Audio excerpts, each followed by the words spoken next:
Olá, bom, hoje então a gente dá continuidade à nossa conversa sobre Mateus. Este aqui é o terceiro ou quarto vídeo já sobre este livro, que, gente, ele é denso no sentido de ter muito conteúdo e muita coisa para conversar. Então, deixa eu dar uma checada aqui. Salvo engano, este é o terceiro vídeo mesmo. Sim, o primeiro foi sobre a genealogia de Jesus, o início da história e tudo mais, até antes do Sermão da Montanha. O segundo vídeo foi sobre o Sermão da Montanha. E hoje eu pensei em conversar sobre as parábolas com vocês, mas se eu conversasse só sobre as parábolas, nós teríamos aí mais uma meia dúzia de vídeos sobre Mateus pela frente. Então eu decidi conversar com vocês sobre o ministério na Galileia, né? Então são aqueles primeiros milagres e tudo mais. A gente vai conversar sobre as parábolas também e nós vamos conversar até o início, né? Nós vamos conversar sobre o início da viagem dele para Jerusalém. E aí no quarto e último vídeo, né, a gente encerra com a paixão de Cristo propriamente dita. Combinado? Pois muito bem, pessoal. Então, seguindo esta sequência que eu acabei de comentar com vocês, nós começamos a nossa conversa hoje a partir do capítulo 8 e vamos até o capítulo 20. Então, depois do Sermão da Montanha, né, Jesus está descendo ali o monte, eles estão indo embora e aí ele vê toda aquela multidão muito emocionada ao seu redor. Ele está indo a caminho de casa, mas ele vai ser interpelado ainda por diversas pessoas que precisam de sua ajuda. A primeira delas é um leproso. E ele vai dizer isso aqui, ó. Disse-lhe então Jesus: olha, não o digas a alguém, mas vai, mostra-te ao sacerdote e apresenta a oferta que Moisés determinou para lhe servir de testemunho. Aí nós temos uma nota de rodapé que diz o seguinte, ó. Não o digas a alguém era desviar a atenção do milagre em si e apelar para a necessidade espiritual do homem. Então, guarde para si o que acabou de acontecer, vá até o templo e converse com o sacerdote, né? Explique para ele o que aconteceu. Nos evangelhos, as multidões eram frequentemente atraídas pelos milagres de Jesus, mas nem sempre por sua mensagem. Então, não bastava simplesmente ser curado. Era preciso que aquela pessoa contasse para outras, né, o que tinha acontecido. Mas neste exato momento ele está pedindo para que esta pessoa vá até o próximo sacerdote, né, o sacerdote local, e conte o que aconteceu. Lepra, me corrija se eu estiver errado, mas era uma doença muito pesada naquela época, ainda é até hoje. É que a hanseníase já foi erradicada, salvo engano. Tá? Ainda existem casos, mas existe tratamento e, enfim. O que acontecia naquela época é que esta era uma doença tão terrível que essas pessoas eram isoladas, né? Enfim, existia lá o Vale dos Leprosos, então era necessário, né, para que um leproso fosse curado, imagine a dificuldade. E você tem aí também uma questão de purificação desta pessoa, né? Por isso que ele se lembra aqui da lei mosaica. Lá em Levítico você tem aí toda essa questão da purificação, né? Nós já conversamos bastante sobre Levítico aqui, dei uma olhadinha lá naquele vídeo. Depois vem um centurião e aqui a gente precisa entender que o povo que seguia Jesus, que estava ali muito admirado por tudo aquilo que ele tinha dito, né, no sermão, eram pessoas muito simples e você tinha também alguns senhores aí, como é o caso desse centurião, que vai procurar Jesus não para si, não para ajudar a si mesmo, mas para ajudar um criado seu. Este criado está paralítico e violentamente atormentado. Então Jesus vai até lá, né, na verdade o centurião vai dizer uma coisa interessante para ele, ó. Também eu sou homem sob autoridade e tenho soldados às minhas ordens e digo a este, vá, e ele vai, e a outro, vem, e ele vem, e ao meu criado, faze isto, e ele o faz. Então ele diz assim para Jesus, ó, só diga alguma coisa, né, e ele será curado, já que o criado tem já este costume a aceitar as ordens dele mesmo. E aí você tem assim, ó, maravilhou-se Jesus ouvindo isto e disse aos que o seguiam, em verdade vos digo que nem mesmo em Israel encontrei tanta fé.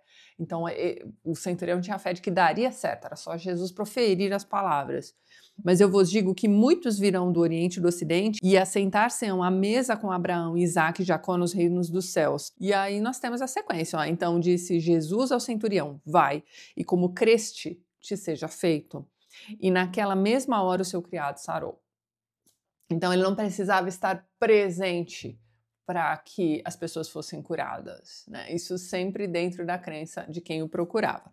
Mesmo porque, antes disso, o centurião tinha dito para ele, ó, não sou digno de que entres debaixo do meu telhado. Então ele entende que ele é um grande pecador e que ali não é local adequado para Jesus adentrar. Mas, enfim, dá tudo certo aqui no final. E aí ele, né, lembre-se de que ele está fazendo o caminho para casa, vai dar um pulinho na casa de Pedro e vai encontrar a sogra dele, a Camada. Então ela está assim muito debilitada, está com febre, não consegue se levantar. E aí Jesus só encosta nela e ela se levanta e vai fazer um chá para ele, tá?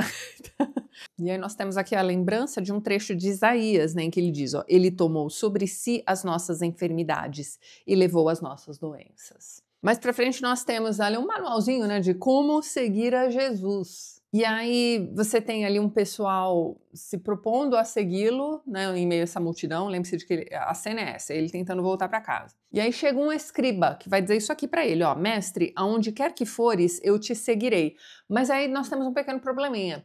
O pai deste rapaz acabou de falecer. Então ele diz qualquer coisa do tipo, eu vou alcançar vocês, eu vou seguir vocês, mas primeiro eu preciso ir lá em casa enterrar meu pai. E a resposta de Jesus é meio... Num primeiro momento eu achei estranhíssima a resposta dele, ó, segue-me e deixe os mortos sepultar os seus mortos. Então, me pareceu uma desídia mesmo. Como é que você vai deixar seu pai morto em casa para seguir Jesus, né? E ele estava disposto a acompanhá-lo depois de enterrar seu pai, né? Então, primeiro dever para com a família e depois para com sua nova crença, né? Jesus e tudo mais. Mas ele vai dizer isso aqui, né? Deixe os mortos sepultar seus mortos. Então, assim, me pareceu uma resposta meio ríspida, mas aí depois conversando com meu marido, a gente chegou à conclusão, na verdade ele me explicou, né, que isso aqui significa que prioridades, né? Então, a sua prioridade, neste momento que você teve este ímpeto, esta iluminação de, ó, devo seguir Jesus, essa é a sua prioridade agora. Então, as pessoas que ainda não foram salvas, que cuidem dos seus mortos, né? Basicamente é algo assim. E aí na nota de rodapé você tem a resposta enérgica de Jesus, deixe os mortos sepultar seus mortos, não tinha a intenção de ser áspera, mas sim de enfatizar que o tempo para cuidar dos negócios do Pai Celestial era aquele, no presente. Aí chegamos a um ponto da cidade em que ele precisava fazer uma travessia. Tá lá o barquinho esperando, só que tá se formando uma grande tempestade, né? Os discípulos estão assim, ó, vai dar ruim isso aí. Olha aí, ó. E eis que no mar se levantou uma tempestade tão grande que o barco era coberto pelas ondas.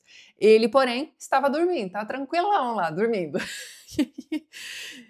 E os seus discípulos, aproximando-se, o despertaram, dizendo, Senhor, salva-nos, que perecemos. E aí ele diz assim, ó, por que temeis, homens de pequena fé? Então, levantando-se, repreendeu os ventos e o mar e seguiu-se uma grande bonança. E voltou a dormir. E aqueles homens se maravilhavam, dizendo, que homem é este que até os ventos e o mar lhe obedecem? E aí ele segue, né? Faz a travessia, chega do outro lado da margem, continua as andanças, aí chegam dois endemoninhados. Olha lá, tão ferozes eram que ninguém podia passar por aquele caminho. Tava difícil a situação. E eles ficam provocando Jesus, né? Dizendo, sai daqui, né? Você não tem, seu lugar não é aqui, quem manda é a gente, né? Esse tipo de coisa. E aí tava passando uma manada de porcos, né? Qual é o coletivo de porco, meu Deus? Bom, enfim, tinha os porquinhos ali. E aí os demônios disseram o seguinte para ele, ó, se nos expulsas, permite-nos que entremos naquela manada de porcos, olha aí, manada mesmo. E ele lhes disse, ide. E saindo, eles se introduziram na manada dos porcos. E aí o que vai acontecer? Esses porcos vão ficar tão incomodados com aqueles demônios dentro deles que eles vão se jogar de um penhasco, vão cair no mar, vão se matar. Então lá vai Jesus, seguir seu caminho e dali a pouco chega um paralítico. Ó, eis que lhe trouxeram um paralítico deitado numa cama. E Jesus, vendo a fé deles, disse ao paralítico, filho, tem bom ânimo, perdoados te estão os teus pecados. E aí tem uns caras observando ali o que está acontecendo e tal, e eles vão dizer, ó, ele blasfema, né, para Jesus, estão dizendo de Jesus que ele blasfema. Mas Jesus, conhecendo seus pensamentos, disse, por que pensais mal em vossos corações? Né? Ele vai lá e interpela essas pessoas. Pois qual é mais fácil, dizer, perdoados te estão os teus pecados, ou dizer, levanta-te e anda? Não, os caras, né, ficaram quietos ali. Ora, para que saibas que o Filho do Homem tem na terra autoridade para perdoar pecados, levanta-te, toma a tua cama e vai para a tua casa. E aí uma cena... Imagine essa cena. Ele simplesmente vai, né, se mexer, vai levantar, né, o paralítico, vai arrumar aquela cama ali, aquela maca, sei lá, e vai para casa com a cama nas costas. Sensacional. Imagine lá os fariseus olhando para aquilo. Aí entra Mateus, né? Mateus também é um personagem. Ele não é só o escritor do livro, mas ele também é um personagem. Nós temos ali, ó, Jesus passando adiante dali, viu assentado na recebedoria um homem chamado Mateus. Legal que ele fala de si mesmo na terceira pessoa, né? E disse-lhe, segue-me. E ele levantou-se e o seguiu.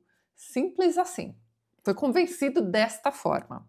E aconteceu que, estando ele em casa sentado à mesa, chegaram muitos publicanos e pecadores. Lembra que Mateus a gente falou sobre isso no primeiro vídeo, né? Ele era um publicano.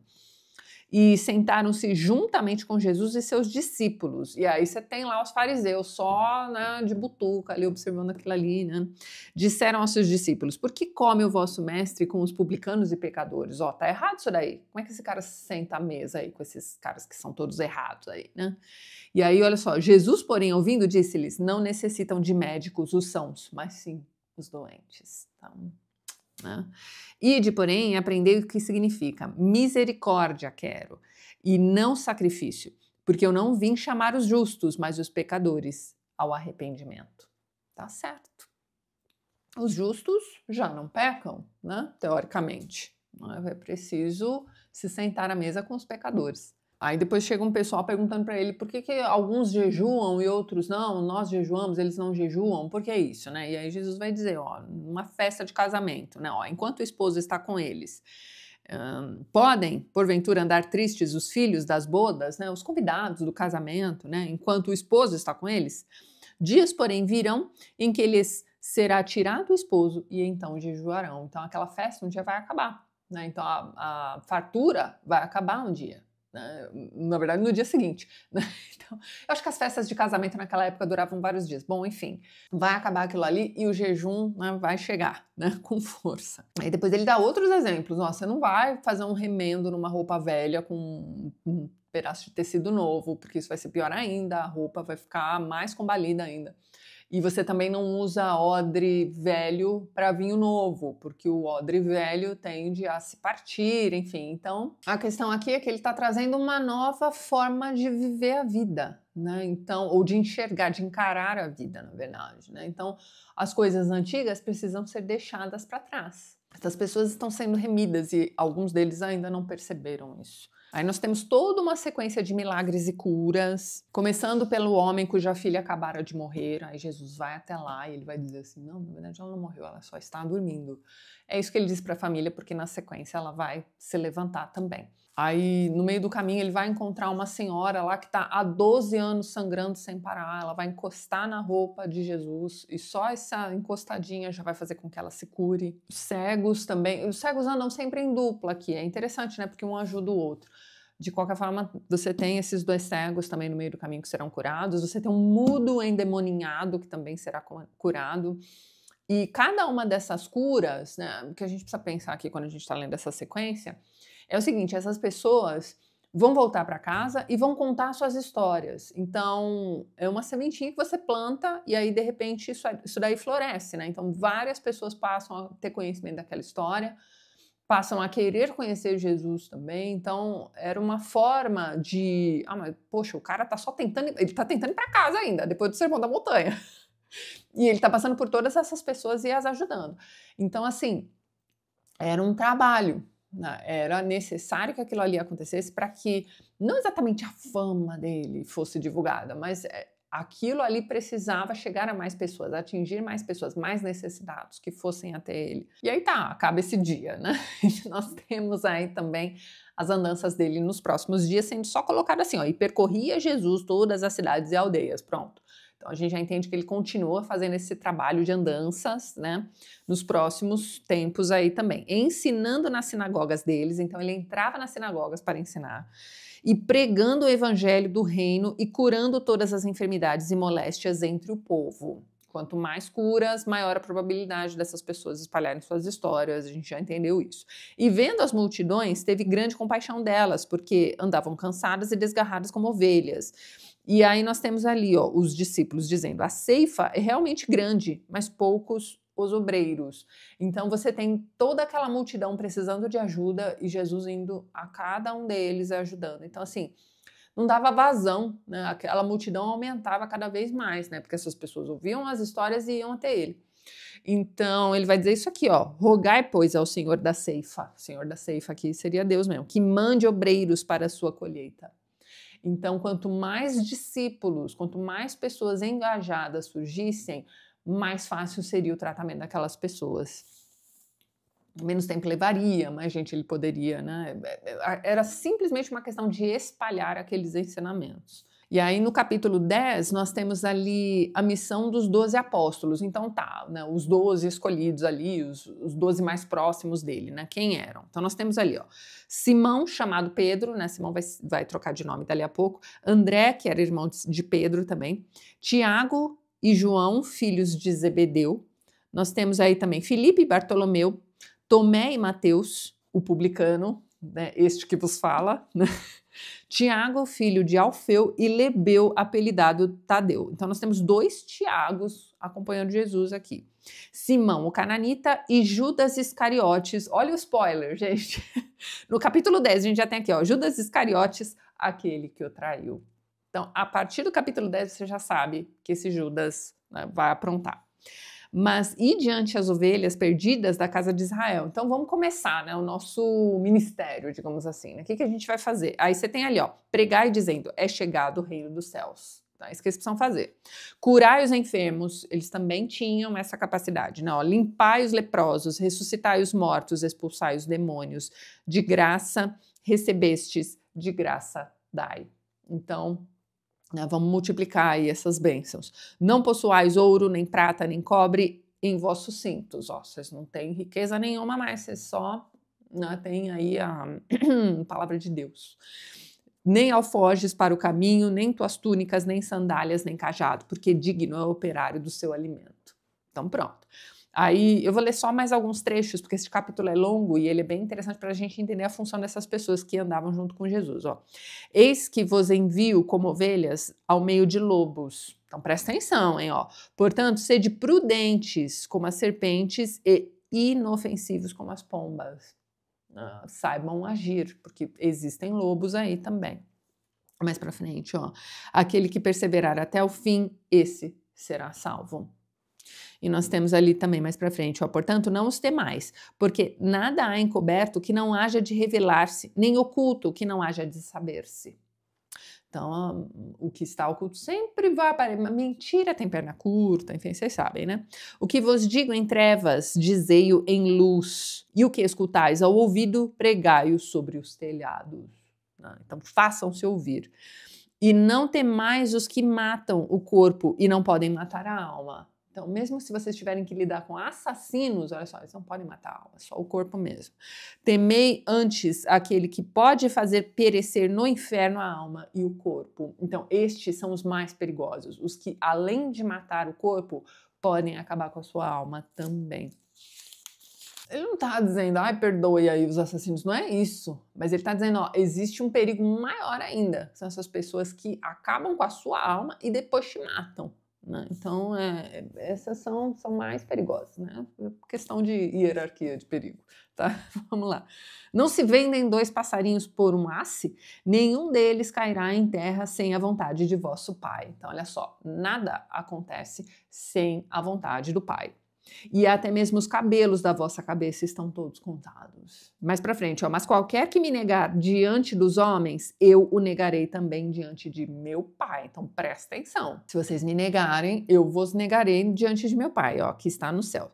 Não cuideis que vim trazer. Esta aqui é a parte que sempre me intriga. Porque toda a vida, na primeira vez que estou lendo o Novo Testamento, toda a vida eu ouvi dizer que não, Jesus é paz e amor, né? Jesus é hippie, foi o primeiro hippie, já ouviram esse papo? Então, tudo assim, não, ele é super fofinho, mas olha só, não cuideis que vim trazer a paz à terra, presta atenção, não vim trazer paz, mas espada. Então, existe uma luta, tá? E ele veio trazer a espada, meus amigos. Então, esse negócio de... Os ensinamentos vão sempre buscando paz e alegria entre os homens, essa coisa toda, mas pera lá, eu vim trazer a espada também. Quando você traz uma espada, você só vai utilizá-la se for necessário, mas você está preparado, veja bem. Então vamos lá, ó. Quem ama o pai ou a mãe mais do que a mim não é digno de mim. E quem ama o filho ou a filha mais do que a mim, não é digno de mim. Então eu venho primeiro. E quem não toma a sua cruz e não segue após mim, não é digno de mim. Então, que fica se lamentando, reclamando da vida, não sei o que lá, ao invés de assumir a própria cruz e carregá-la, também não é digno. Quem vos recebe a mim, me recebe. A quem me recebe a mim, recebe aquele que me enviou. Então, né, quando as pessoas receberem os discípulos, estão recebendo a ele também. Então, você veja que virou 13, na verdade, né? Ele é o 13º e você tem os 12 apóstolos. Esses 12 apóstolos, né, cada um deles, né, que criem mais 12, você está entendendo? Então, a coisa vai aumentando. Então, nós temos ali, ó, mensagem de João Batista a Jesus. Aí é o seguinte, João Batista foi preso, né, porque ele era o diferentão ali, ele estava pregando, fazendo aqueles batismos, estava incomodando, né, os romanos. E aí ele vai preso. Só que mesmo preso, ele continua recebendo as visitas de seus seguidores. Aí ele pede para esses seguidores, fala, eu estou vindo falar a respeito desse Jesus aí, vocês vão lá ver o que está acontecendo, né? Vejam lá se ele é quem ele diz mesmo que é. Eu achei curiosa essa parte aqui, porque o batismo já foi, né? E na hora do batismo vem aquele halo, né? As nuvens se dissipam, desce a pombinha e tem lá a voz de Deus dizendo, este é meu filho. João Batista estava lá, não estava? Bom, de qualquer forma, ele manda esses discípulos. E aí nós temos ali, ó. João, ouvindo no cárcere falar dos feitos de Cristo, enviou 2 dos seus discípulos. Então lá vão eles, né? A dizer-lhe, és tu aquele que havia de vir ou esperamos outro? É você mesmo? Mas ele estava lá naquele momento, eu não entendi essa parte. E Jesus respondendo disse-lhes, ide e anunciai a João as coisas que ouvis e vedes. Então ele diz assim, ó, fica aqui um pouquinho com a gente, né, observa aí o que está acontecendo, ouçam as histórias das pessoas que foram curadas e tudo mais, e depois você leva lá para o João. Né, ó, os cegos vêm, os coxos andam, os leprosos são limpos e os surdos ouvem, os mortos são ressuscitados e aos pobres é anunciado o evangelho. E bem-aventurado é aquele que não se escandalizar em mim. Então, as pessoas que não estão achando um absurdo, né, os fariseus ali, são todos bem-aventurados. E aí, curiosamente, né, você tem aqui, né, o João Batista meio que duvidando, né, mandando essas pessoas checarem para ver se está tudo certo. E enquanto isso, você tem Jesus falando a favor de João Batista. Olha só, em verdade vos digo que entre os que de mulher têm nascido, não apareceu alguém maior do que João Batista, mas aquele que é o menor do reino dos céus é maior do que ele. Aí, olha só, e se me quereis dar crédito, é este o Elias que havia de vir. Então, João Batista teria de ser ali meio que a reencarnação de Elias, talvez. Enfim, eu sempre prefiro a interpretação de que ele está dando continuidade ao trabalho de Elias, mas tá. Porquanto veio João não comendo nem bebendo, e dizem, tem demônio, porque ele jejuava muito, ele era muito magro e ele realmente estava ali para fazer o serviço, né, para batismos e, enfim, para orientar as pessoas. E aí, olha lá, as pessoas que o viam magro daquele jeito, né, raquítico, diziam que esse cara aí tá endemoninhado, né, porque todos os endemoninhados aqui que ele vai encontrando pelo caminho são pessoas que não se alimentam, também não alimentam o corpo, então estão realmente daquele jeito. Então, olha lá, veio o filho do homem comendo e bebendo. Então, enquanto João tá lá jejuando para sempre, você tem Jesus caminhando tranquilamente, comendo lá seus pãezinhos, seus peixes, né, essa coisa toda. Eis aí um homem comilão e beberrão, olha isso, amigo dos publicanos e pecadores, mas a sabedoria é justificada por seus filhos. Então tá, vamos lá. Aí nós temos ali as cidades penitentes, que são, vamos lá, me corrija se eu estiver errada. Aqui nós vamos ver algumas cidades que foram abençoadas, né, que muitos de seus filhos foram curados, aquela coisa toda. E aí essas cidades deveriam ser responsáveis pela propagação de suas histórias. São cidades pequenas, né, pelo que eu entendi aqui também. E aí nós temos o seguinte, no final, ó, eu vos digo, porém, que haverá menos rigor para os de Sodoma no dia do juízo do que para ti. Então vocês que foram muito abençoados, vocês serão mais cobrados do que as cidades que foram dizimadas. Depois nós temos a questão do jugo de Jesus. Essa parte sempre me pega também, olha só. Ele vai dizer o seguinte, ó, tomai sobre vós o meu jugo e aprendei de mim, que sou manso e humilde de coração, e encontrareis descanso para as vossas almas. Então, todas as vezes em que você sentir demais o peso do seu fardo, lembre-se do jugo dele, ó, tomai sobre vós o meu jugo. E lembre-se também, olha só, porque o meu jugo é suave e o meu fardo é leve. Então, ele está carregando o peso do mundo nas costas, né? Todos os pecados de todos os seres humanos estão ali, não. Meu fardo é leve. Então, por quê? Porque o jugo é suave. Então, tudo isso começa ali, ó. Vinde a mim todos os que estáis cansados e oprimidos, e eu vos aliviarei. Então, fique aqui sob o meu jugo, que é suave. Né? Preste atenção no meu fardo, que é leve. Se o fardo dele é leve, o que é o seu problema, não é mesmo? Bem, aí nós temos toda uma discussão a respeito do sábado. O que acontece, né? O sábado era o dia do Senhor, estava lá no Levítico, estava lá enfim, está lá em todo o Antigo Testamento, né? Sábado era o dia que deveria ser guardado. Nós vimos diversos entreveros acontecendo, porque as pessoas estavam fazendo, né, feira do lado de fora do templo, no sábado, não sei o que lá. Vocês se lembram? Pois muito bem, nós vamos ter aqui algumas passagens em que Jesus vai salvar pessoas no sábado, né? Vai curar no sábado. E aí ele vai dizer, olha só, se uma ovelha tua cair num buraco no sábado, você vai lá, salva. Você não vai dizer assim, não, tem que esperar amanhã, ó, 00:01 eu vou salvar minha ovelha. Você não vai fazer isso. Você vai lá e vai salvar a sua ovelha. Por que eu não curaria uma pessoa no sábado? Porque as pessoas enxergavam, né, os fariseus, né, aqui, né, são os descrentes, né, eles estão olhando ali para Jesus curando, né, as andanças dele e tudo mais, estão entendendo que aquilo ali é o trabalho dele. Então, eles estão questionando, falam, olha aí, você trabalhando no sábado, não sei o que lá. E aí é isso, ó, é lícito curar nos sábados? E ele responde, ó, qual dentre vós será o homem que, tendo uma ovelha, se num sábado ela cair numa cova, não lançará a mão dela e a levantará? E os fariseus, tendo saído, formaram conselho contra ele para o matarem. Então, ele está incomodando demais os fariseus aqui neste ponto. E aí ele se lembra de Isaías, olha só. Eis aqui o meu servo que escolhi, o meu amado, em quem minha alma se compraz. Porei sobre ele o meu espírito e anunciará aos gentios o juízo. Não contenderá, nem clamará, nem alguém ouvirá pelas ruas a sua voz. Não esmagará a cana quebrada e não apagará o morrão que fumega, até que faça triunfar o juízo. Olha lá. E no seu nome os gentios esperarão. E ele vai repreender os fariseus. Olha lá, ó, toda a multidão se admirava e dizia, não é este o filho de Davi? Mas os fariseus, ouvindo isso, diziam, este não expulsa os demônios, senão por Beuzebu, príncipe dos demônios. Então, aquilo que ele está fazendo é porque ele é mancomunado com Beuzebu. Né? Olha a difamação. Vocês acham que difamação é coisa de hoje em dia, é coisa de internet? Não é não, minha gente. Então, desde que o mundo é mundo. Vamos lá, ó. E aí ele vai dizer, e se eu expulso os demônios por Beuzebu, por quem os expulsam então vossos filhos? Portanto, eles mesmos serão os vossos juízes. Isso aí, ó. Mas se eu expulso os demônios pelo Espírito de Deus, logo é chegado a vós o reino de Deus. Então aceitem, ó. Quem não é comigo é contra mim, e quem comigo não ajunta, espalha. Muito bem, meus amigos. Aí depois nós temos a questão do pecado contra o Espírito Santo. Ó, todo pecado e blasfêmia se perdoará aos homens, mas a blasfêmia contra o Espírito não será perdoada aos homens. E aí lá embaixo ele vai dizer, ó, porque por tuas palavras, aliás, serás justificado, e por tuas palavras serás condenado. Né? Todo mundo morre pela boca, meus amigos. Se você vai ser salvo ou condenado, depende da sua boca, certo? Vamos continuar. Pois como Jonas esteve 3 dias e 3 noites no ventre da baleia, assim estará o Filho do Homem 3 dias e 3 noites no coração da terra.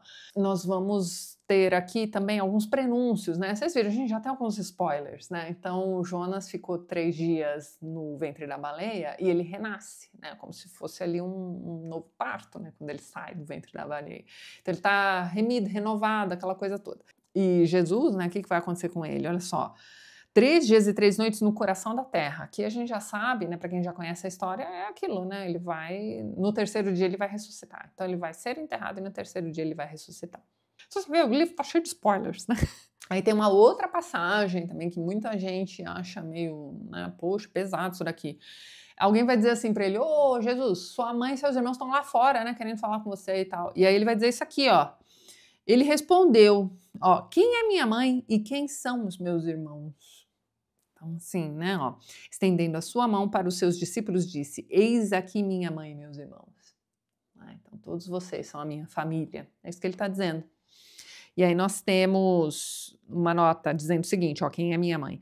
Jesus desvia a atenção dos relacionamentos terrenos para os relacionamentos espirituais mais importantes. Não é que ele não gostasse da mãe, dos irmãos, não é isso.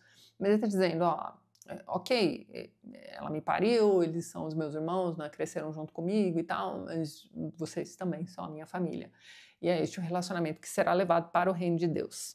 Aí começam finalmente as parábolas. O vídeo de hoje era para ser só sobre as parábolas, que eu já tô falando aqui, tô ficando até rouca, mas vamos lá. A primeira é a parábola do semeador. Então é aquele cara que tá jogando sementinhas ali em vários lugares e a semente não vai vingar, né? Então algumas sementes ele jogou ali no meio do caminho e aí vieram as aves e comeram as sementinhas. Depois, ó, caiu em pedregais, né? Dali a pouco, né, ele joga umas sementes nas pedras ali, obviamente também não vai acontecer nada, né? Eram pedregais, ó, não havia terra bastante, porque não tinha terra funda, né? Também não houve semeadura.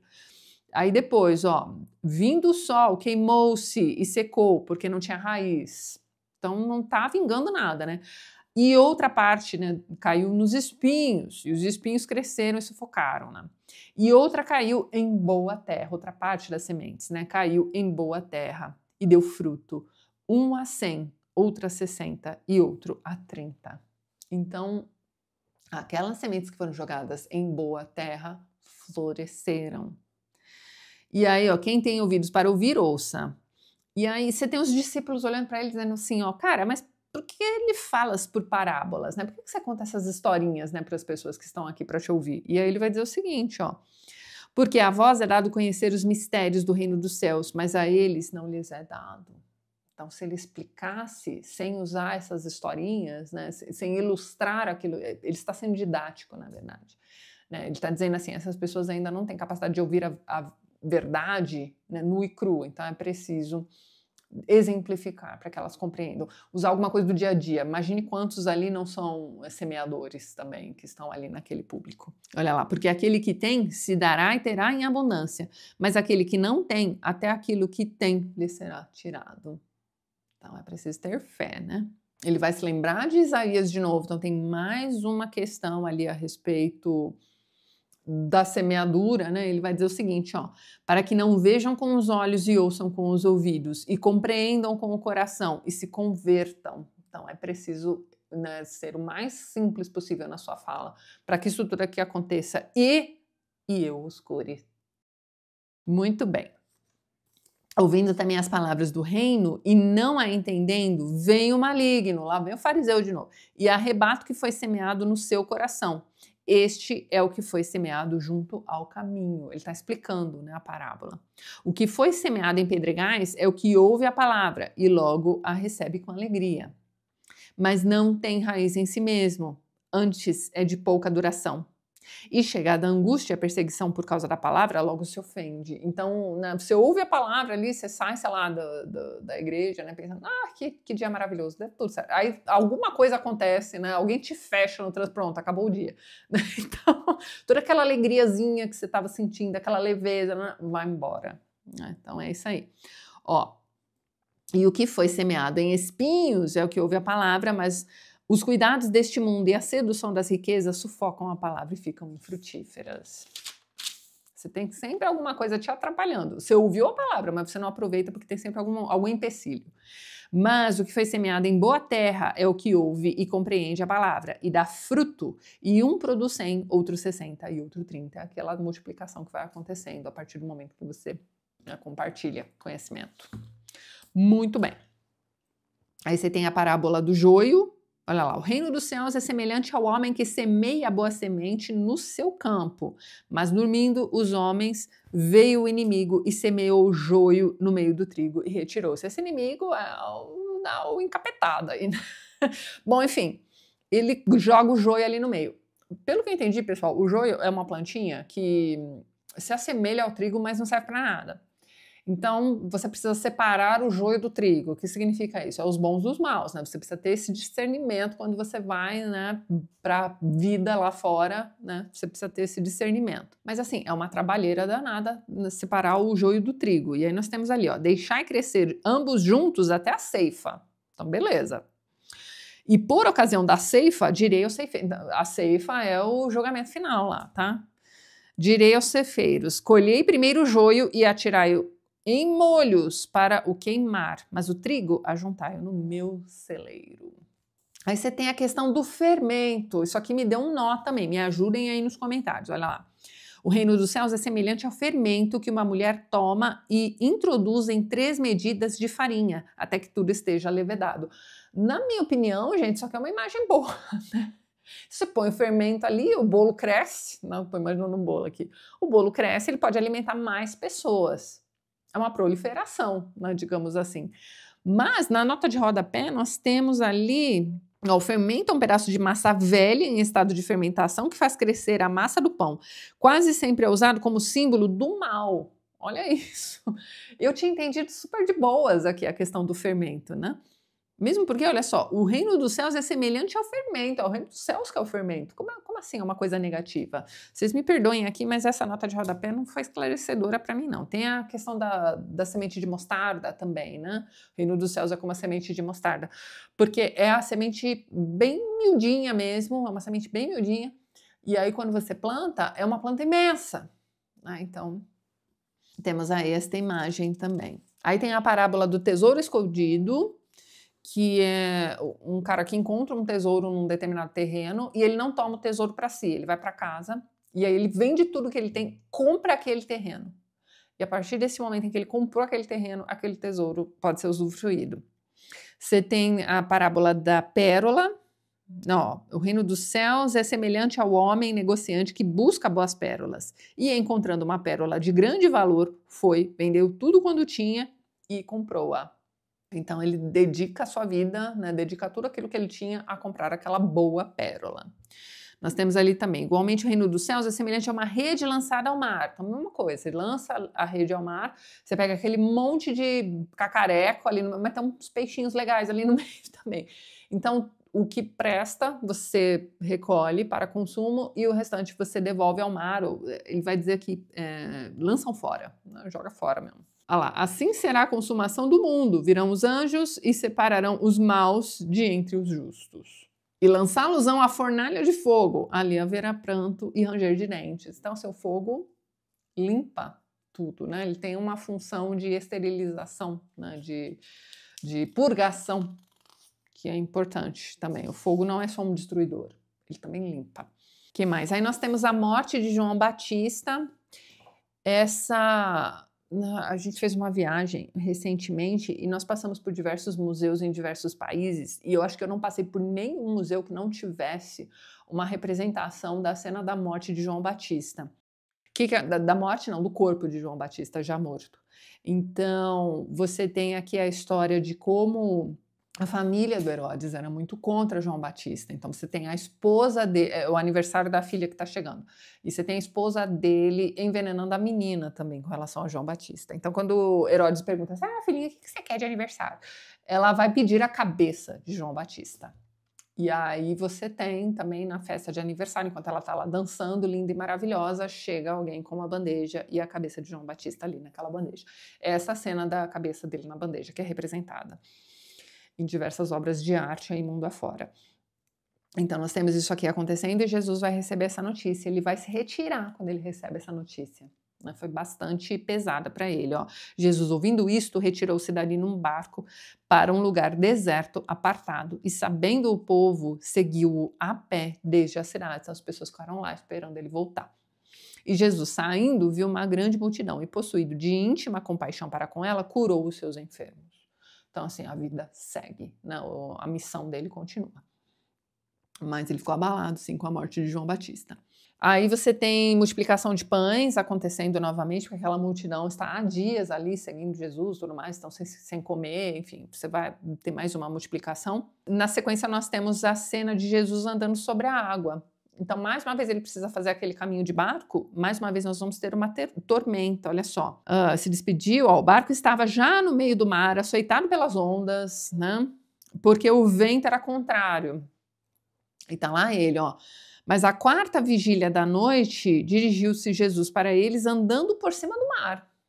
Então, assim, tá uma tormenta lascada, mas ele tá andando sobre as águas. Né? E os discípulos, vendo andando sobre o mar, assustaram-se, dizendo, é um fantasma, e gritaram com medo. E aí Jesus vai dizer, olha só, não, né, sou eu, né, tem de bom ânimo, sou eu, não tem mais. Né? Imagina essa visão, né, você acorda, assim, tá na hora da minha vigília, aí você olha lá fora, tá um cara andando no mar, imagina, é assustador isso daí. E aí o Pedro diz, tá, senhor, se é você mesmo, porque tá meio longe, né, imagina aquela ventania, aquela chuva carada, aquela coisa esquisita, né, eles estão ouvindo a voz de Jesus, mas, ó, se é você mesmo, me deixa ir até o senhor. E aí vai Pedro, fala, não, vem aí, chega aí, Pedro. E aí Pedro vai, andando sobre a água. Mas a coisa é tão bizarra para ele que ele se desequilibra e cai no mar e pede ajuda de Jesus, Jesus o salva. E Jesus vai dizer isso aqui, ó, homem de pequena fé, por que duvidaste? Então, assim, eu sempre imagino, quando Jesus dá essas broncas aqui, principalmente em Pedro, eu imagino ele bem pé da vida. Não, você duvidou. Não é isso. Eu imagino ele bem nervoso mesmo. E aí, quando ele volta, né, pro barco, né, aproximaram-se os que estavam no barco e o adoraram, dizendo, és verdadeiramente o Filho de Deus. Então, assim, isso mostra que alguns deles ainda estavam duvidando, né, mas enfim, vamos lá.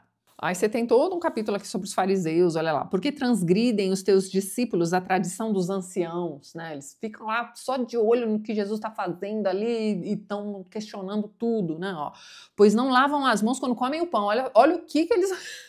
As minúcias, eles ficam só assim, ele vai tropeçar em algum momento, eu tô aqui para olhar. E aí tem essa questão aqui das mãos, né? E aí Jesus vai dizer, olha, é muito pior, né, ser contaminado aí por maldade, por não sei o que lá, do que ser contaminado por não lavei as mãos, né? Enfim. Jesus, acho que é uma boa lavar a mão, sabe? Ainda mais nessa época aqui em que qualquer, né, infecção matava, né? Eu acho que é importante lavar a mão, sim. Mas, de qualquer forma, né, ele tem um ponto. Né? Existem outras coisas muito maiores que danificam muito mais tua alma do que o fato de não lavar as mãos. O que contamina o homem não é o que entra na boca, mas o que sai da boca. Olha lá, de novo, ó, é aquilo que você diz. E os fariseus estão lá, né? Isso é o que contamina o homem. E aí nós temos outra pergunta. Ó. Então, acercando-se deles, os seus discípulos disseram-lhe, sabes que os fariseus, ouvindo essas palavras, se escandalizaram? Os fariseus, gente. Bom, enfim, aí lá vem ele, ó. Ele, porém, respondendo, disse, toda a planta que meu Pai Celestial não plantou será arrancada. Então, é isso aí. Essas pessoas que estão se esquivando, né, daquilo que é necessário, serão arrancadas. Ó, deixai-os, são cegos condutores de cegos. Ora, se um cego guia outro cego, ambos cairão na cova. É isso aí, meus amigos. Aí você tem aqueles momentos, se você é filho de Deus, você tem que provar pra gente não sei o que lá. Então você tem ali, ó, um sinal do céu pedido pelos fariseus e saduceus. Aliás, saduceus, perdão. E chegando-se os fariseus e os saduceus para o tentarem, olha lá, estão sempre enchendo a paciência. Pediram-lhe que ele mostrasse algum sinal do céu. E aí lá vem ele, ó, respondendo, disse-lhes, quando é chegada a tarde, dizeis, haverá bom tempo, porque o céu estará rubro. E pela manhã, hoje haverá tempestade, porque o céu está de um vermelho sombrio. Hipócritas, sabei discernir a face do céu e não discernis os sinais dos tempos? Então eles sabem muito bem ler o céu, né? E como eles sabem fazer essas previsões apenas observando os céus, como é que eles não sabem o que está para acontecer observando o que está acontecendo naquele momento? Né? O sinal dos tempos. Por isso ele os chama de hipócritas. Continuando, ó. Depois nós temos um trechinho intitulado Confissão de Pedro, né? Nós temos Jesus virando para os seus próprios discípulos e perguntando, olha só, quem dizem os homens ser o filho do homem? E aí o pessoal responde, olha só, uns vão dizer que é João Batista, outros Elias e outros Jeremias ou um dos profetas. E aí ele pergunta, e vós, quem dizeis que eu sou? Já que ele não é o filho do homem. E Simão Pedro respondendo disse, tu és Cristo, o Filho de Deus vivo. Então, olha só, e Jesus respondendo disse-lhe, bem-aventurado és tu, Simão, porque tu não revelou a carne e o sangue, mas meu Pai que estás no céu. Então ele entendeu direitinho quem é Jesus. E também eu te digo que tu és Pedro, e sobre esta pedra edificarei minha igreja, e as portas do inferno não prevalecerão contra ela. E aí, olha lá, e eu te darei as chaves do reino dos céus. Por isso a representação de São Pedro, né, nas revistinhas da Turma da Mônica, ele está sempre lá na porta do céu, né? E tudo que ligares na terra será ligado nos céus. Gente, eu falo da Turma da Mônica nos anos 80, tá? tinha algumas coisas interessantes lá, né? Toda a representação de São Jorge que eu tenho na cabeça vem das revistinhas da Turma da Mônica, e São Pedro também. Eu não sei como é que tá hoje em dia. Eu, sinceramente, não sei dizer se o politicamente correto, por exemplo, né, impregnou nas revistinhas da Turma da Mônica. Espero que não. Mas vamos lá. E tudo o que desligares na terra será desligado dos céus. Então, Pedro tem uma grande responsabilidade aqui, hein? Na sequência, nós vamos ter um Jesus, né, baixando um pouco a energia assim, do grupo, né, falando sobre sua própria morte. Então ele está avisando, olha só, vai acontecer um negócio comigo ali na frente, vocês precisam estar preparados. É esta a função. Então ele vai dizer, olha só, a gente vai para Jerusalém, e lá eu vou padecer muitas coisas dos anciãos e dos principais sacerdotes e dos escribas, e ser morto e ressuscitar no terceiro dia. Ele já está contando, ó, vai acontecer isso aqui. E aí acho que é Pedro mesmo, que vai virar e vai dizer assim, não, mas nós estaremos lá com você, a gente não vai deixar que isso aconteça. E aí ele vira para Pedro, nervosão de novo, imagino eu, ó, para trás de mim, Satanás, que me serves de escândalo, porque não compreendes as coisas que são de Deus, mas só as que são dos homens. Então isso precisa acontecer e acabou. É uma determinação de Deus. Né? Ó, porque aquele que quiser salvar sua vida, perdê-la, enfim, existe uma determinação. Você vai morrer e acabou. Então, você quer salvar sua vida a todo custo, você vai perdê-la. E quem perder sua vida por amor de mim, acha lá. Olha lá, porque o Filho do Homem virá da glória de seu Pai com os seus anjos, e então dará a cada um segundo as suas obras. Então, a recompensa vem na medida. E aí nós temos o momento da transfiguração. Isso aqui também, para mim, é uma coisa meio difícil de imaginar. Mas os discípulos mais próximos de Jesus, né, que são Pedro, Tiago e João, os dois são irmãos, né, Tiago e João, eles vão andar com Jesus, né, que vai subir num monte em particular ali, e aí nós temos ali, transfigurou-se diante deles. Então ele se transforma. A gente não sabe exatamente o que é essa transfiguração, mas nós temos ali, ó, o seu rosto resplandeceu como o sol, então ele ficou diferente ali, ele realmente está transfigurado sei lá, de repente no Espírito Santo, enfim, é uma visão diferente. Então eles estão, imagina que eles estão num determinado ponto do monte, Jesus está ali no topo e está transfigurado, está desse jeito, ó, seu rosto resplandeceu como o sol e suas vestes se tornaram brancas como a luz. Eis a transfiguração. E eis que lhes apareceram Moisés, né? E Elias falando com ele. Ó, desde a época em que eu reclamava com Moisés, poxa, coitado do Moisés, não conseguiu entrar na Terra Santa depois de tudo aquilo, 40 anos no deserto, coitado daquele povo. Enfim, ele só bateu com um cajado numa pedrinha e foi impedido. Bom, enfim, a gente já conversou bastante sobre isso, eu sempre reclamo. E vocês já me dizem, então spoiler, né? Lá na frente ele vai aparecer de novo. Então, assim, ele está lá. Ele não está na Terra Prometida, mas ele está no reino dos céus, ele está ao lado de Elias, ele está ao lado de Jesus. Olha que interessante, achei bonito isso aqui, gente. Então é isso, ó, e eis que eles apareceram Moisés e Elias falando com ele. Né? Então eles estão dizendo, ó, beleza, ó, vai acontecer um negócio aí contigo, mas a gente está aqui te esperando, a gente está aqui para te dar apoio. Eu achei muito bonita essa cena, de verdade. E Pedro, respondendo, disse a Jesus, Senhor, bem é estarmos aqui. Se queres, façamos aqui 3 tabernáculos, um para ti, um para Moisés e um para Elias, né, em homenagem àquela visão que eles acabaram de ter ali. E estando ele ainda a falar, eis que uma nuvem luminosa os cobriu. Então, enfim, aquilo que ele estava dizendo, né, vamos fazer um tabernáculo aqui, um para cada um, não sei o que lá, isso não é bobagem, não. E aí dessa nuvem saiu uma voz que dizia, este é meu amado filho, em quem me comprazo. Escutai-o. Então, seja lá o que ele disser, ouçam. Né? Eu me comprazo dele. E aí nós temos ali, ó, os seus discípulos o interrogavam dizendo, por que dizem então os escribas que é mister que Elias venha primeiro? Né? Então, e aí o Jesus vai dizer, mas ele já veio, né? Ó, em verdade Elias virá primeiro e restaurará todas as coisas. Isso no fim de tudo. Mas digo-vos que Elias já veio, olha lá, e não o conheceram. De novo a gente tem aquela afirmação de que João Batista era Elias reencarnado. Ó, e não o conheceram, mas fizeram-lhe tudo o que quiseram. Assim farão eles também padecer o Filho do Homem. Então, entenderam os discípulos que eles falaram de João Batista. Então, isso tudo está acontecendo. Eles estão descendo do monte, estão fazendo o caminho de volta e aí eles serão interpelados mais uma vez. Aí tem lá, ó, um rapaz com um filho, ó. Tem misericórdia de meu filho que é lunático e sofre muito, pois muitas vezes cai no fogo e muitas vezes na água. Olha que imagem terrível. E trouxe-o aos seus discípulos e não puderam curá-lo. E Jesus respondendo disse, ó geração incrédula e perversa, até quando estarei eu convosco e até quando vos sofrerei? Trazei-mo aqui. Então, talvez a cura não tenha acontecido pelos discípulos, porque aquelas pessoas não acreditaram nos discípulos, né? Vamos levar esse menino lá para Jesus mesmo, porque ele vai resolver. Né? Então, essa é a bronca que ele dá aqui. E Jesus lhe disse, por causa de vossa incredulidade, porque em verdade vos digo que se tiverdes fé como um grão de mostarda, direis a este monte, passa daqui para acolá, e há de passar. Né? Então, a fé move montanhas. E nada nos será impossível. Mas esta casta não se expulsa, senão por oração e jejum. Então, essas pessoas precisam tomar um rumo na vida. Né? Então, é como se ele estivesse dando autonomia para essas pessoas também.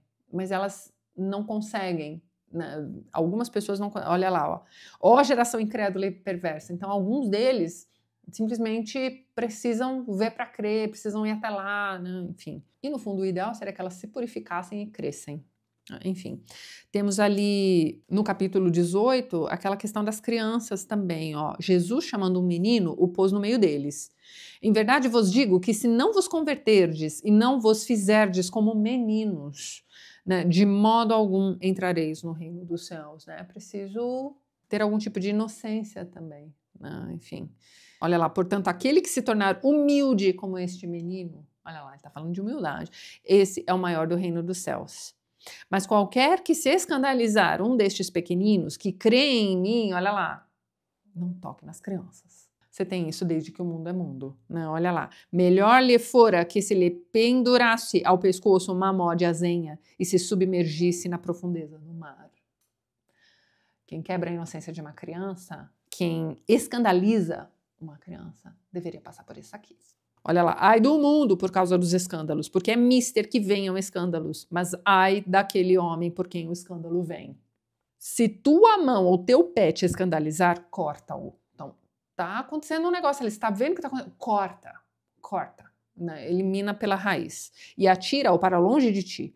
Melhor te é entrar na vida coxo ou aleijado do que tendo 2 mãos e 2 pés serem lançados no fogo eterno. E se o teu olho te escandalizar, arranca-o e atira-o para longe de ti. Melhor te é entrar na vida com um só olho do que tendo 2 olhos serem lançados no fogo do inferno. Aí nós temos a questão da ovelha desgarrada também, do pastor que tem 100 ovelhas, as 99 estão ali com ele, mas uma se desgarrou. Então ele se compraz mais da ida, né, da busca pela ovelhinha desgarrada do que das 99 que já estão ali junto com ele. Ó, se porventura achá-la, em verdade vos digo que maior prazer tem aquela do que pelas 99 que não se desgarraram. Então Jesus não desiste nem da ovelha desgarrada. Disciplina e perdão. Temos ali, ó. Aqui nós temos aquela questão do irmão que precisa ser perdoado 70 vezes 7 vezes, né? Então, olha lá. Se teu irmão pecar contra ti, vai e repreende-o entre ti e ele só. Resolva os teus BOs, você e a pessoa que está te causando o BO. Se te ouvir, ganhaste o teu irmão. Se a coisa for solucionada entre vocês dois, é isso. Você não precisa espalhar para todo mundo o que está acontecendo. Vai lá e resolve. Né? O adulto faz assim. Alguém pergunta, ó, até quantas vezes pecará meu irmão contra mim e eu lhe perdoarei? Até 7? Né? Eles achando que 7 é o número da perfeição. Né? 7 é um número já alto, né, de vezes em que alguém pode te passar a perna. E ele vai dizer, ó, não te digo que até 7, mas até 70 vezes 7. Né? O perdão tem mais a ver com a pessoa que perdoa do que com a pessoa que é perdoada. Aí ele vai contar a história do servo que teve uma dívida terrível, não sei o que lá, e aí o patrão dele o ajudou. E aí este servo tem o co-servo, né? Então existem servos abaixo dele. E aí um desses co-servos aí também vai precisar de ajuda, tem uma dívida ali, precisa de ajuda, e este servo não vai ajudar, vai ficar humilhando esse cara. E aí vem o patrão e diz, olha só, quando você precisou, eu te ajudei. Gente, é complicado, o ser humano é complicado desde que o mundo é mundo. Ali, ó, assim vos fará também meu Pai Celestial, se do coração não perdoardes, cada um o seu irmão as suas ofensas. Né? Tá lá no Sermão da Montanha, tá lá na oração, né? Perdoai as nossas ofensas, assim como nós perdoamos a quem nos tem ofendido. A gente precisa perdoar para ser perdoado, meus amigos.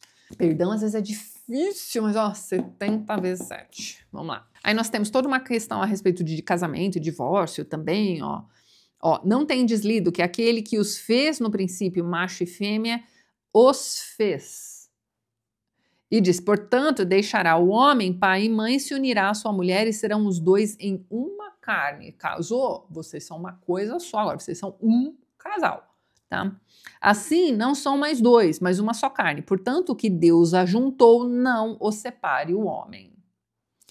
Aí, olha lá, mas Moisés, né, tinha lá a história da carta de divórcio, nananina. Aí ele vai dizer, ó, Moisés, por causa da dureza dos vossos corações, vos permitiu repudiar vossas mulheres. Então, Moisés não decidiu isso sozinho, ele observou o estado de coisas e disse, então.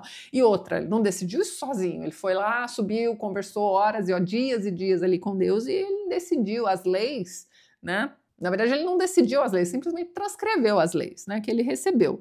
Então, olha lá, mas ao princípio não foi assim. Então, olha lá, é que a questão é, se você está repudiando muita pessoa, por que você vai continuar casado, né? Então, Moisés já observou aquilo ali e falou, vamos resolver esse negócio. Eu vos digo, porém, que qualquer que repudiar sua mulher, não sendo por causa de fornicação, então existe um motivo, e casar com outra, comete adultério. Você está feliz assim? Aí, olha lá. Casar com uma repudiada também então você aí que se casou com a mulher divorciada, você também está cometendo adultério. Olha lá, disseram-lhe seus discípulos, se assim é a condição do homem relativamente à mulher, não convém casar. Então já que é assim, vamos ficar todo mundo solteiro, né?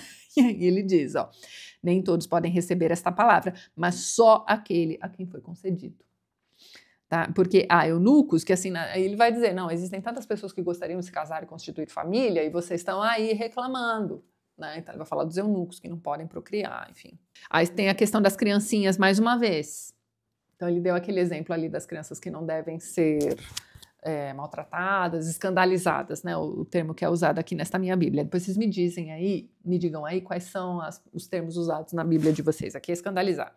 Mas ele vai dizer aqui, ó, trouxe-lhe então alguns meninos para que sobre eles pusesse as mãos e orasse, mas os discípulos os repreendiam. Então, os moleques estavam bagunçando, né?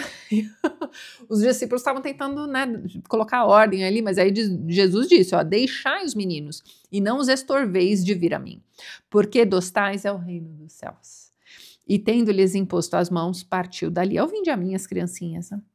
Aí você tem ali a história do jovem rico, que queria seguir Jesus, mas ele tinha muitos bens, e aí ele fica pensando, mas eu vou ter que vender tudo, jogar tudo, né, dar tudo para os pobres para seguir Jesus. E aí Jesus vai dizer, ó, em verdade vos digo, que é difícil entrar um rico no reino dos céus, né, se desprender de tudo, porque você tem que se desprender neste momento aqui era isso, né, a lei não era lei, mas o protocolo, digamos assim, era bem esse. Então, se você se livra dos seus bens terrenos, doe aos pobres e me siga. Né, os seus discípulos, ouvindo isto, admiraram-se muito, dizendo, quem poderá, pois, salvar-se, né, já que os ricos têm essa dificuldade. E aí ele vai dizer, e Jesus, olhando para eles, disse-lhes, aos homens é isso impossível, mas a Deus tudo é possível. Então, se Deus determinar que este rico aí vai ser salvo, quem é você, não é mesmo? Para questionar. Então, nós temos aí a herança da vida eterna. Pedro respondendo disse-lhe, eis que nós deixamos tudo e te seguimos. Que receberemos? Não, os discípulos já fizeram isso também. E aí ele vai dizer, ó, me seguiste quando na regeneração o Filho do Homem se assentar no trono da sua glória. Também vos assentarei sobre 12 tronos para julgar as 12 tribos de Israel. Então eles também terão seu lugar ao reino do céu. E todos aqueles que tiver deixado casas, ou irmãos e irmãs, ou pai, ou mãe, ou mulher, filhos, receberá 100 vezes tanto e herdará a vida eterna. Porém, muitos primeiros serão os derradeiros e muitos derradeiros serão os primeiros. E aí tem uma parábola para explicar também essa questão dos últimos serão os primeiros, tá? Porque como é que funciona isso aqui? Então tá, esses 12, eles já meio que estão salvos, né? Na verdade, assim, eles precisam seguir aqui as diretrizes que lhes foram passadas, né? Tem lá, né, como é o ministério dos discípulos, né? Tem todo um passo a passo ali que eles precisam seguir.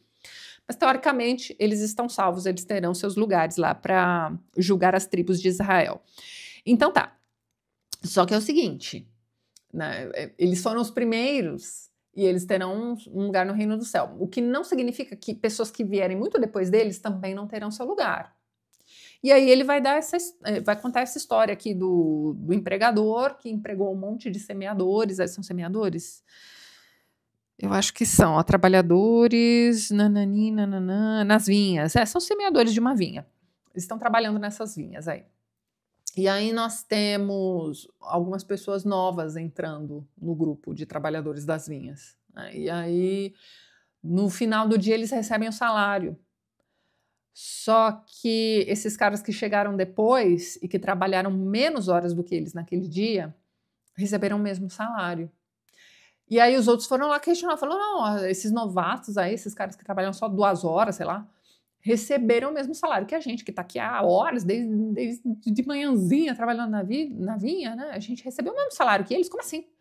Questionaram o dono da vinha. E aí o dono vai dizer para eles, ó, não me é lícito fazer o que quiser do que é meu? Olha lá. Ou é mau o teu olho porque eu sou bom? Então, um ensinamento interessante aqui, né? E aí você tem, ó, assim, os derradeiros serão os primeiros e os primeiros derradeiros, porque muitos são chamados, mas poucos escolhidos. Os últimos que forem escolhidos são tão importantes quanto os primeiros, e eles talvez sejam. E é uma rodinha, né? É aquele yin e yang, não, o último será o primeiro, o último será o primeiro. Então, enfim.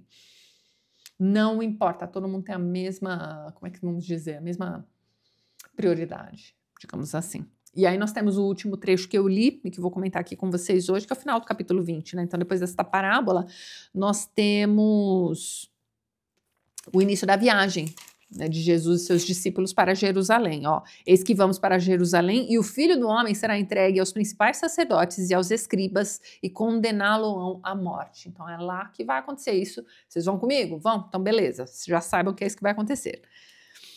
E aí eles estão, assim, penalizados, assim, estão angustiados, na verdade, né? Porque eles não querem que isso aconteça com Jesus e eles querem passar por... Mas se for inevitável, eles querem passar por tudo isso também. Ele vai dizer, ó, na verdade, bebereis o meu cálice, sereis batizado com o batismo com que eu sou batizado, mas o assentar-se à minha direita e à minha esquerda não me pertence dá-lo, mas é para aqueles para quem meu Pai tem preparado. Então, olha só, eu não posso dizer para vocês que vocês vão me encontrar no reino dos céus, que vocês se sentarão à minha direita ou à minha esquerda. Quem vai decidir isso é o meu Pai.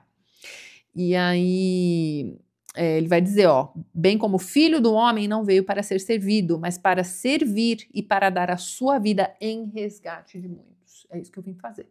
Então eu vou dar a minha vida em resgate de muitos e vocês vão testemunhar, enfim, vocês vão me dar apoio moral. Então é isso que vai acontecer. Aí eles estão a caminho de Jerusalém, quando eles passam por Jericó, vem 2 cegos, né? Esse é o último trecho do capítulo 20.